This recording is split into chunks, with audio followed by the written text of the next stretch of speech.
Hello there, everyone. I'm Taya Moheiser, and I am here with my trusted partner, as always, Kem Tolliver.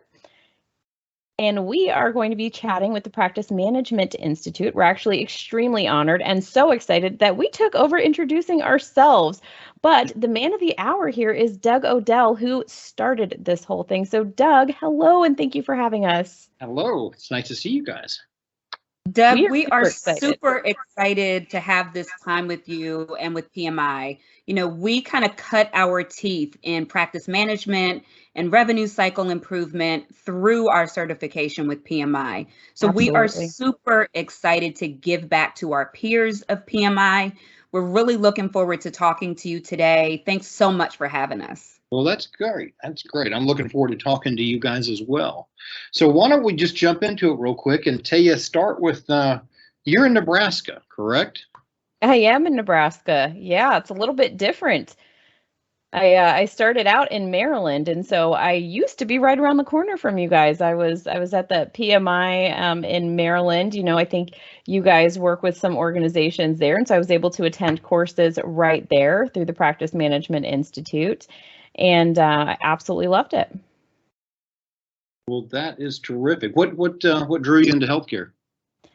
You know, I think I've always had this passion for helping others. And when I first started out, I actually thought it would be on the clinical patient-facing side.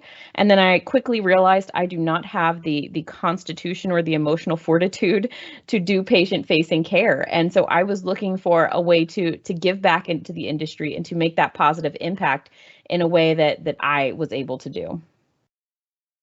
Well, that's great. Great. Let me see here. You got your PMI you got your CMOM certification, your Certified Medical Office Manager credential in 2017. Oh, I don't even remember when I got it. I feel like it was even before that. I can't even remember. I mean, you would know better than me, I guess. But I don't know what they wrote down for me. I remember it being extremely challenging. No, it was definitely before that because I was still in Maryland at the time. And yeah, it was. I remember it being the kind of the first structured foray that I had into medical office management, because everything else that I learned before that was sort of OJT, right? I started out as a temp in the referral department of a facility out there in Maryland, and I was working my way up and working different positions at the front desk and in the billing department and doing patient intake. But there was nothing structured to do the gap fill, right? Because I only had the benefit of my own experiences up until that point. And so when I went into that course, even with eyes wide open, and really understood how much I did not know going into that, I was even more grateful for the education provided. Well, that's terrific. Now, you also went, you've got an executive MBA as well, correct? Yes, I'm kind of a lifelong learner. I'll probably be in school forever. Okay. Well, I have down here, and I do want to ask you. So, tell me about this. How does the training help you? How do you apply? You know, I think first and foremost, particularly the CMOM, it created this foundational understanding of how every department in the practice really worked hand in hand, and all of those cross functions and intersections between each department that I really don't think I had a good understanding of before taking that course. And so having that foundational knowledge really allowed me to continue to build on it and to see past experiences in a different way and start to understand how we could improve workflows in our organization and things of that nature that I don't think I would have thought of if I didn't have that foundational knowledge. So I think that was probably the largest piece of training that I took away. And I think it really established for me long term that is critical to success in any organization, is really truly understanding all of the components that go into practice management. And, you know, Doug, I'm just going to piggyback off of Taya's response there. You know, when I got my PMI certification, my CMOM certification, I want to say it was back in maybe 2006, 2007. It's been a while, but I too saw PMI's CMOM certification as that foundation. It was actually my first certification. The CMOM was your first certification? It was my very first certification. And when did you get it, Kim? I want to say it was like two. Well, you know what? I can look. I keep my CMOM. Yeah. My CMOM binder close by. Hold that. Hold that back up again, Kim. This is the original, guys. Okay. Yes, I tell you, that binder was everything. I think I did mine in maybe 2011, 2012. I hear that a lot. People talk about those binders, and that binder was everything. And I hear our people saying, I go into these practices and they can be 25 years old and it's still on a shelf. It's for different, not the CMOM, but different things. Yeah. And you know what? Here's the thing about executive leadership in healthcare, Doug, is that in order to be that fully rounded leader, you really have to have knowledge in multiple areas. And I think what the CMOM certification did, yes, it gave us that foundation, but it also exposed us to critical thinking, right? From a leadership perspective in healthcare. True. And leadership in healthcare is completely unique from any other industry, right? We have to understand financial management. We have to understand patient access. We have to understand human resources. And most importantly, we need to really understand regulatory compliance. And I think that CMOM certification put all of that together for us. And it allowed both Taya and I to kind of build upon that as we were starting to look at other areas of improvement within ourselves, our professional development. And that's when we got, like, for me, I also got my CMPE from MGMA, which also kind of allowed me to start thinking strategically from an organizational governance perspective, from a regulatory and legislative perspective. And then I also went and got my my CPC certification, certified professional coder through AAPC. And I think, from Taya's, background, both of us having, college experience, that OJT experience, these certifications help us really understand all of those different components that go into strategic leadership in a healthcare environment. And what we noticed is that there was a gap in revenue cycle management. And that's kind of where our book, Financial Revenue Cycle Management, Don't Get Lost in the Financial Maze, kind of was born, right? We saw that we were kind of developing the content for revenue cycle management based on our daily experiences with medical practices, with ambulatory services. And we also noticed that there was a gap in the industry for professional services, physician practices, to have that fund of knowledge when it comes to revenue cycle management and improvement. So we partnered with you guys at PMI, with other healthcare leading organizations to create, those foundational content that would allow our peers to get a deep dive into revenue cycle management. And that's where we were so thrilled to partner with PMI in the development of the RCM Mastery Program that we're actually conducting live right now, that will be available in your library on demand in the future. So we're really excited and passionate about revenue cycle management and really making sure that our peers understand all of those key components that go into revenue cycle management, because there's so much overlap within each of the, what Taya and I call the building blocks of revenue cycle management. That's great. Listen, you just knocked a whole bunch of my questions out. So no, that's good. Listen, tell me real quick though about the book that you guys co-published together or co-authored with. Yeah, that was pretty exciting. We actually both still have it on our desk. We were just talking about that.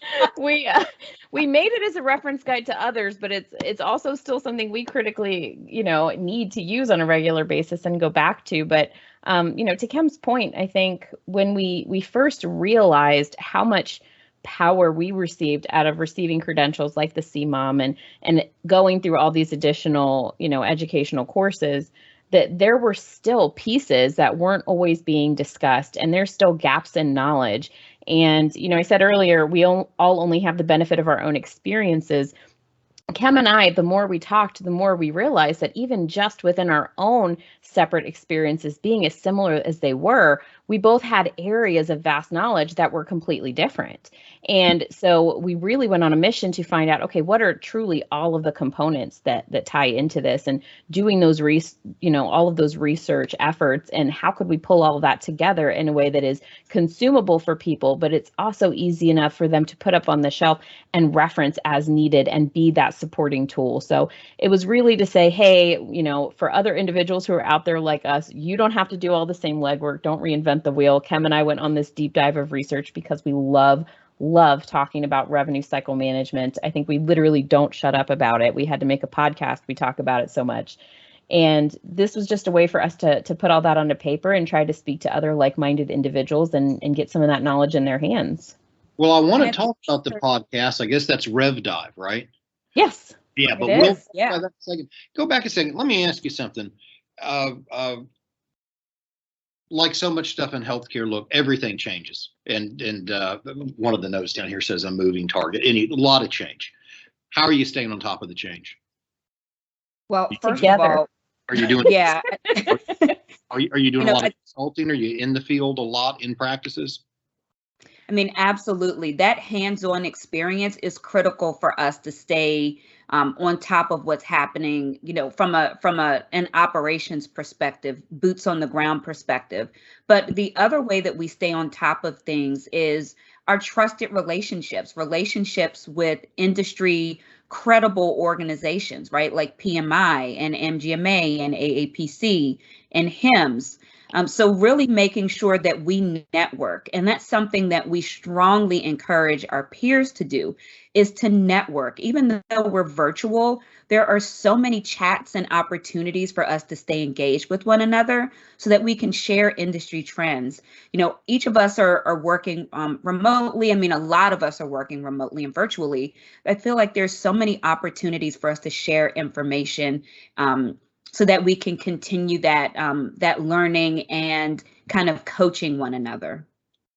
Yes, and I think just, additionally, so much of it goes into just the research and staying on top of, everything that is changing from a legislative perspective. So we talked recently with a woman who I hugely admire, and she reminded us to do time blocking, set off time off to the side once a week and get caught up, read through those listservs, or check out your association news, or check out those industry magazines that come to you, or the newsletters that you get from, Practice Management Institute. Look at those things, read through them, and make sure you know what's going on. And okay, no, I've got a good understanding of items 1 through 3, but I should probably dig into 4 and 5 and then schedule that time into your calendar.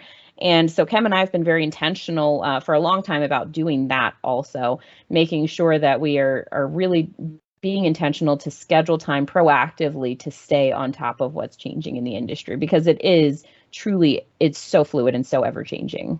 This is for either one of you or both of you, but on this course, the mastery course, what's the structure of the course? I mean, how do you give me a nickel tour through it for the user and end user?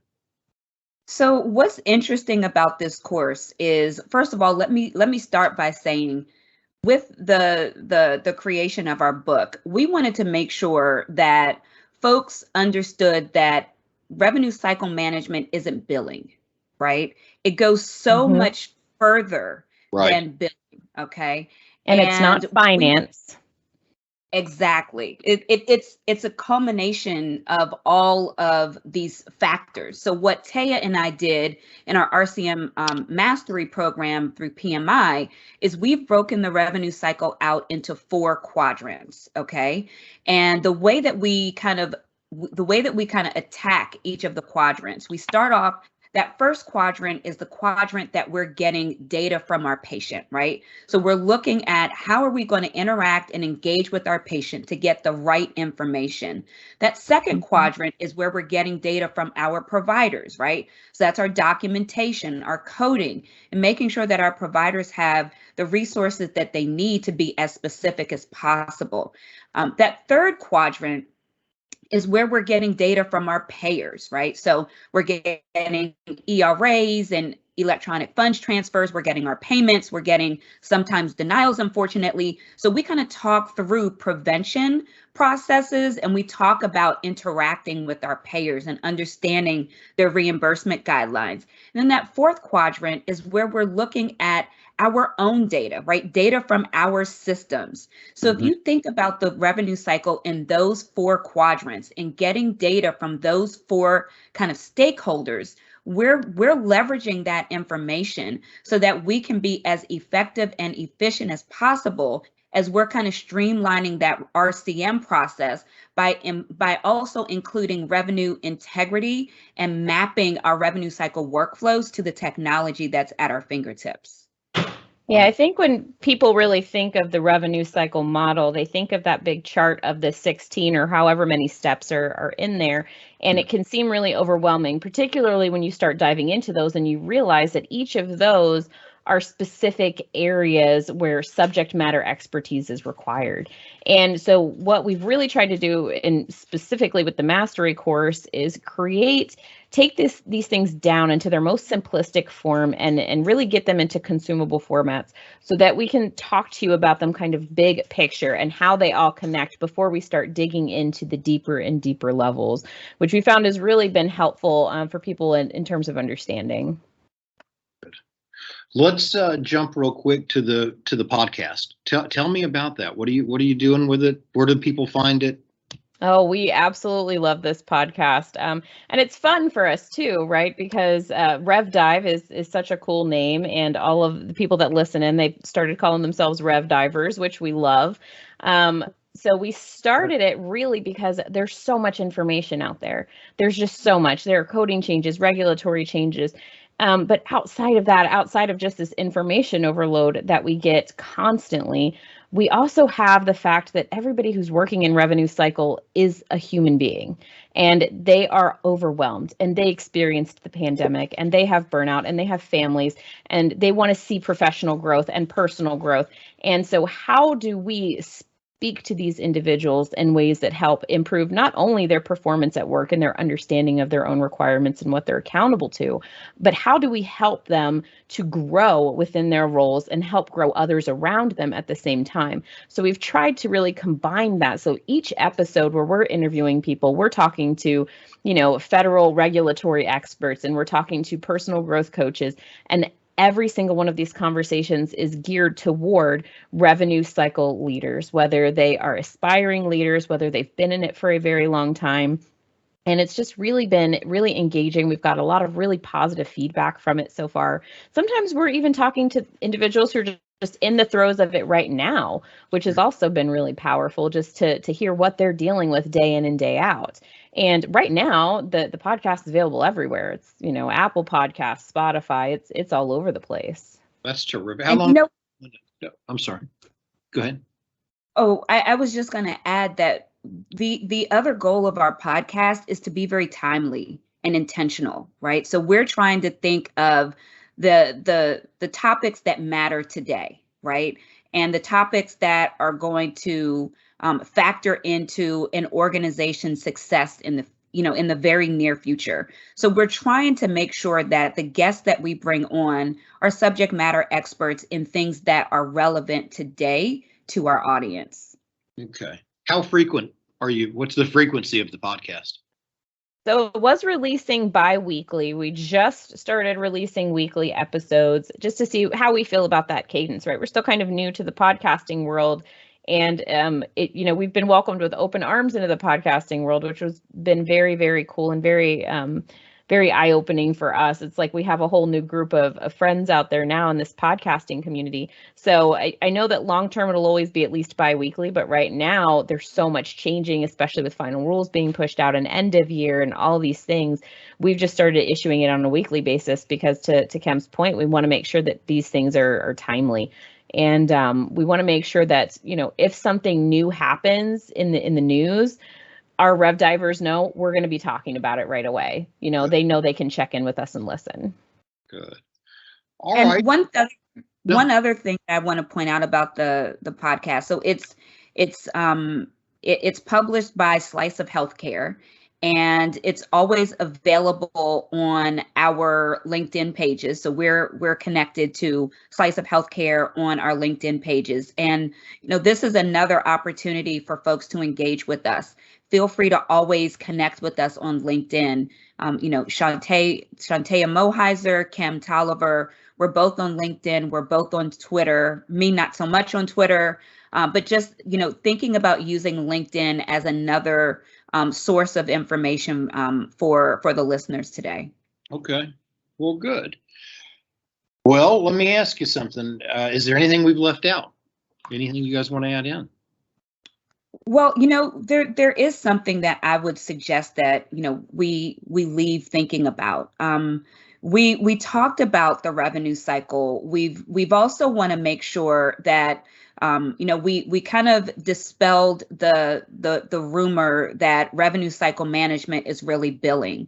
But what we also want to do is encourage the listeners to take into consideration value-based reimbursement. That is a huge component of the revenue cycle today. Sure. Speaking with our peers, sometimes value-based reimbursement isn't taken, as seriously as we would like it to be taken, because we're typically familiar with the fee-for-service compensation structure. Right. But value-based reimbursement is a huge component of revenue cycle mastery, and that's included in the series that we've put together. And I think the other thing that, we say over and over and over again is that people are really undervaluing that front desk staff and those first initiating communications with patients. And so another thing that we really tell as many people as we possibly can is to invest in the education of those individuals, because I can't tell you how many times Kem and I walk into a clinic and we ask the front desk staff, do you know how this facility gets paid? And they don't know. Sure. If they know the importance of their position and they understand the ramifications of not collecting certain information or not paying attention to the insurance card or not collecting that copay or putting that information into the proper place, it can just be so devastating to the revenue cycle. And so if there's one thing that I could just preach and preach and preach till the day is long, that would be it for me, is please invest in that education.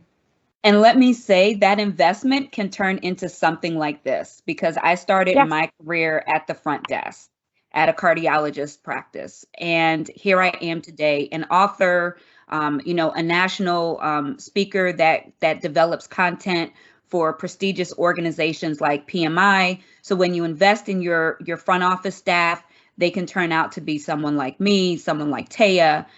There are so many of us out here who are able to progress within a medical practice based on the resources that are invested in us.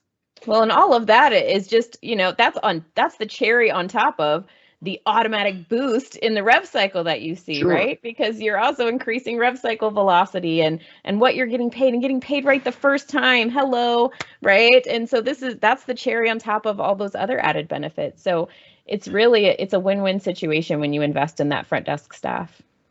There's no doubt about that. There's one of the most popular programs we've had going back 30 plus years was How to Be the Best Receptionist. And, I believe it. It's amazing. I mean, these historically, poorly paid, poorly trained, and so impactful. I mean, they're the first person to encounter the patient. They set the tone for everything that rolls out after that. And that's good. I'm glad that you point that out, because like you're talking about with the revenue cycle management, it's not just a CFO. It's a whole lot of people contributing to getting things. Well, and I've taught your course before, the Front Desk Success course at the Practice Management Institute. And there's something really powerful in attending that. There's also just a viewpoint that's really powerful being an instructor now and being on the other side of that desk teaching that course, where you get to see all the questions that are being asked and the engagement from the individuals that are there, because they truly want to do the best that they can for their organization. They want to do the best that they can for those patients. And patients come in with questions, basic questions that they don't know how to answer until they go through a course like that. So I really so deeply enjoy watching the transformation of individuals who come into your front desk success program from the beginning when they have all these questions to the end, and they're walking out and they're talking with their coworkers and saying, when we get back, we're going to do this, and then we're going to do this, and we're going to talk to so-and-so about this. And just seeing that inspiration and knowing that it was immediately actionable and they immediately wanted to go back and make those powerful moves in their company. I just love seeing that from the instructor perspective now that I've had the chance to kind of go full circle with Practice Management Institute. Well, it's the epitome of it's a big return on investment. Absolutely. Absolutely. And listen, Absolutely. Right now, people are overworked. I mean, you know, when I first got into all of this stuff back in the early 80s, you know, the patient load wasn't anything like it is now. So a medical practice is a busy place. Time is precious. I get all that. But the bottom line is the improvement that people, the improvements in productivity, just with a little bit of investment, just getting a little bit more knowledge, it pays big rewards.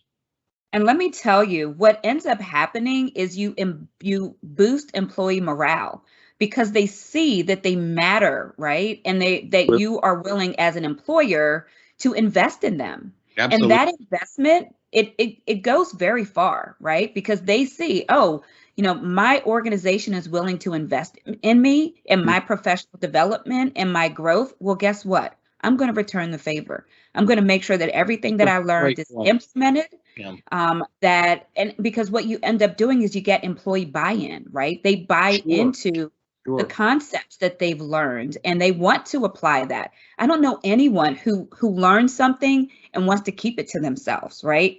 And that's why, as Taya said, she heard, you know, people walking out excited about, you know, implementing the ideas and the changes that they've come up with in, you know, in participating in these programs. Let me tell you something. There is so much creativity that is born out of, you know, attending these programs and being free to kind of make those changes within your organization. Absolutely. Well, you know, there's a great quote out there, and I have no idea who said it, but they said, you know, but what if I invest in my staff and they leave? Oh, that's and somebody said back to them, right? You know it. Somebody said back to them, what if you don't and they stay? Yeah, that's great. I love that. What if you don't? Right? Yeah. And it's absolutely true, because one of the things we know now from looking at all the value-based care programs that we have and really digging into big data, because we have access to big data now, is that bad data in is bad data out. And so in order for us to improve all of our facilities, we need to make sure that those entry points are established, and those entry points start with our front desk. But you know, I'll tell you something. When I think back over literally going on 40 years now of doing this, and I think about, you know, we have just people that have been with PMI for years and years and years. They've got all the certifications and this kind of thing. It's not that these people don't have the opportunity for mobility. It's that kind of what you said. First of all, they're working with an employer, a physician, whatever group that invests in them, and they return the favor and whatever. But they stick with their jobs a long time. It's not that they don't have the ability to move up. They move up within those organizations because they're already in the right place. You know where I'm coming from?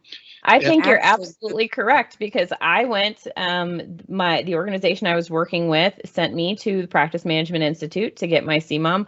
I stayed there for years and years. I mean, I was there for a very long time before moving on. It wasn't like I got my education and left. I got that education and I thought, oh my gosh, the day-to-day headaches that I've had that were actually, you know, you have those tingles in the back of your mind thinking, is this the right job for me? Is this the right place? And then they sent me to a course where I got all the answers to take away the things I didn't like about that position. And I realized I could stay here and be happy for a really long time. And I now have the resources to make everybody else happy and more stable as well. That just kept me there longer. And you know what, Doug, the other thing that us as employers want to take away from this is that, you know, we want our employees to stay with us, obviously, right? But we also deep down, you know, good leaders, we want people to grow. We want them to outgrow our organization after they've given us what we need from them, and after we've given them what they needed from us, right?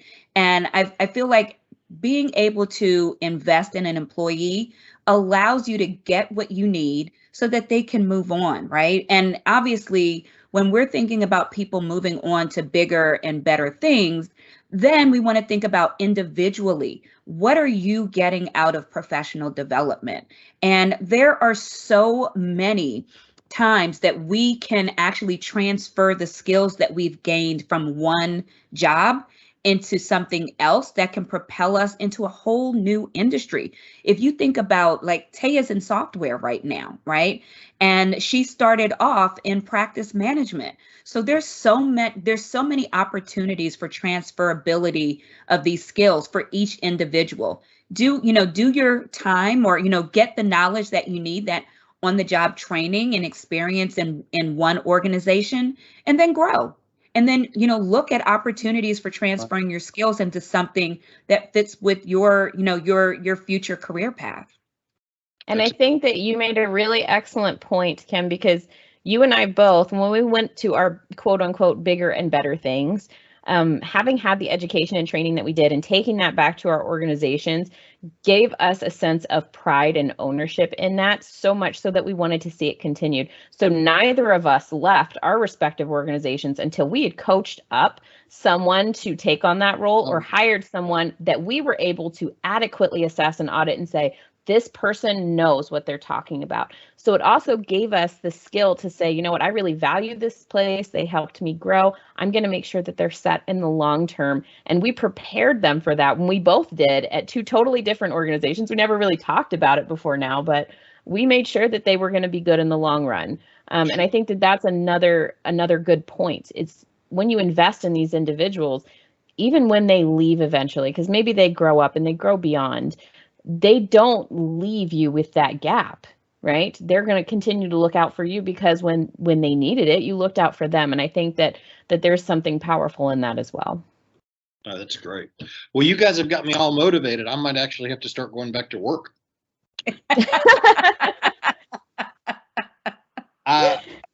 Michael Moore had told me great things about both of you. And so I've enjoyed talking with you today, and hopefully we'll do great things with you guys. Oh, absolutely. And I tell you what, we got to have you on the show, Doug. We would love to have you on an episode of RevDive, because you and your organization and your team, which are you have the most genuine group of individuals at the Practice Management Institute that I think I've ever come across in an educational facility, where there is a genuine just yen to teach and to help promote education. And I saw what you guys did during the pandemic when you were like, what do people need? How can we help? Where do you need extra hands? Where do you need extra people, on the front lines? And you helped so much, and it was so critical. You have a deep passion for this, and it exudes all the way throughout your organization, and it trickles throughout this entire nation. I mean, everybody I talk to in this industry that is, in our speaker circuit or, doing education, they all talk about the Practice Management Institute. They know who you are, and we would love to get you on there and talk to our RevDivers about, how you got into it and why it's so important to you. I think that they would love to hear that. Absolutely. Thanks for being a leader in the industry, and thanks for bringing us along for the ride. Absolutely. Well, we would not be here without you. So thank you. Well, thank you for your time, and we're going to do some really neat things. Awesome. Thank you so much. See you.